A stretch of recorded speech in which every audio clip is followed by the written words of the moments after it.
Chers amis internautes de Josia Web TV, bonjour, bienvenue dans la une des quotidiens parus ce 16 décembre 2025. Nous commençons cette revue de presse avec le journal L'Économiste. L'économie qui titre à sa une bourse de l'UEMOA, la BRVM ouvre sa séance de cotation du jour en baisse par rapport à la séance précédente. L'information est à lire à la page 7 du journal L'Économiste. Sprint budgétaire de fin d'année dans l'administration publique quand la performance se résume à la consommation des crédits. Vous aurez cette information à lire à la page 3 du quotidien L'Économiste. Quatrième rencontre de la BCEAO et la BPEF Bénin. Les banques invitées au respect des relations financières extérieures.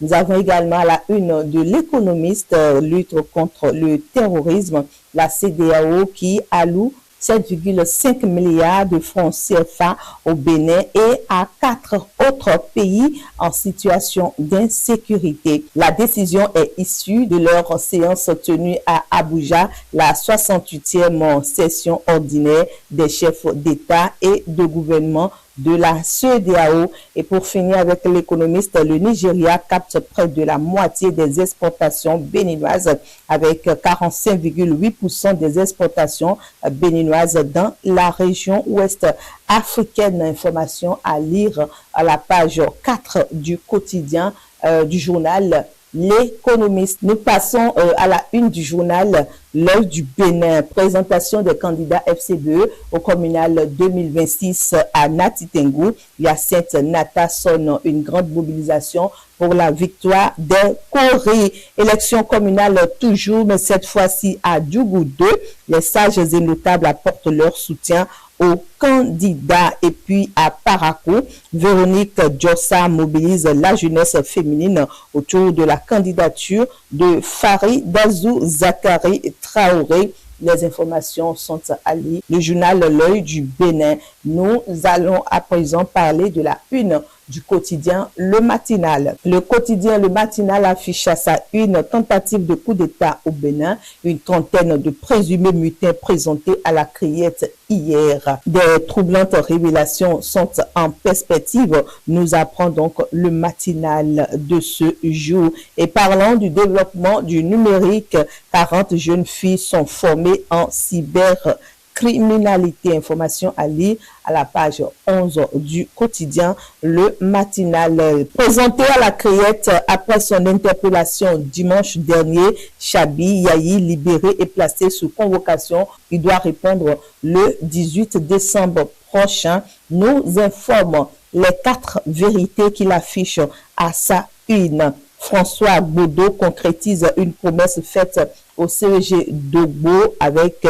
la promotion de l'éducation dans le Koufo. L'Église apostolique du Bénin prie pour la paix, le chef de l'État et la protection des institutions, ceci à travers la 33e Sainte Convention nationale et annuelle qui s'est tenue à Malawi, tentative de putsch au Bénin. Une trentaine de personnes interpellées et présentées à la criette hier lundi. Canonnois affiché à la une du quotidien Les 4 vérités. L'ancien député Octave Korsi-Houdegbe n'est plus. Le quotidien Le Territorial affiche à la une Vaudou Day de janvier 2026. La ville de Ouidah se met au standard de l'événement.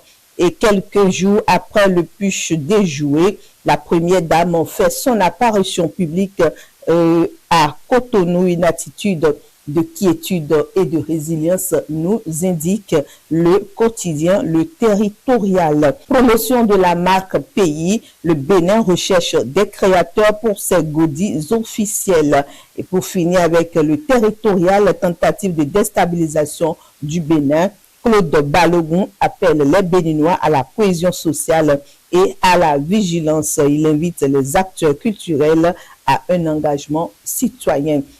Actu Express de ce 16 décembre 2025, après le push, les risques que les populations courent selon Herman Orutaku. Information à lire dans le quotidien Actu Express de ce jour. En réplique à la tentative de coup d'État au Bénin, la stabilité, conditions silencieuses de développement selon le leader Martial Portian. Nous passons au quotidien Palabre au quotidien qui affiche à sa une coup d'État manqué au Bénin, Chabi Yayi gardé à la DEF, libéré et mis sous convocation. Coup d'État manqué au Bénin, plus de 30 mutins à la criette. Et pour ses bons et loyaux services à Bantais, le maire Conan Fagbegnon est élevé au grade d'officier de l'ordre national du Bénin, nous apprend le quotidien Palabre au quotidien. Décryptage info de ce jour. Harmonisation des politiques économiques, le FAGAS et le Parlement africain en synergie d'action. Cette information est alliée à la une du quotidien Décryptage info. Marché financier régional. En octobre 2025, les États de l'UEMOA lèvent 1,254 milliards de francs CFA. Et parlant de la gouvernance des institutions financières panafricaines, Lionel Zissou qui prend la présidence du conseil d'administration de Schwetter Afrique Development Bank.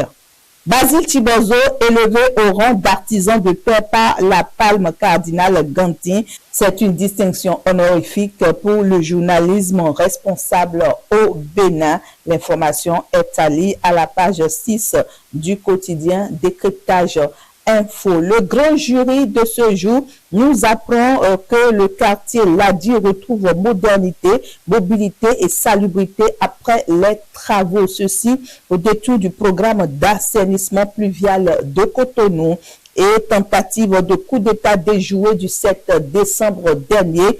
Tout Soava condamne et dit plus jamais ça au Bénin. Les Torfinous sous le leadership du duo Jean Méjor et du maire Taudière réitèrent leur soutien et fidélité à Patrice Talon.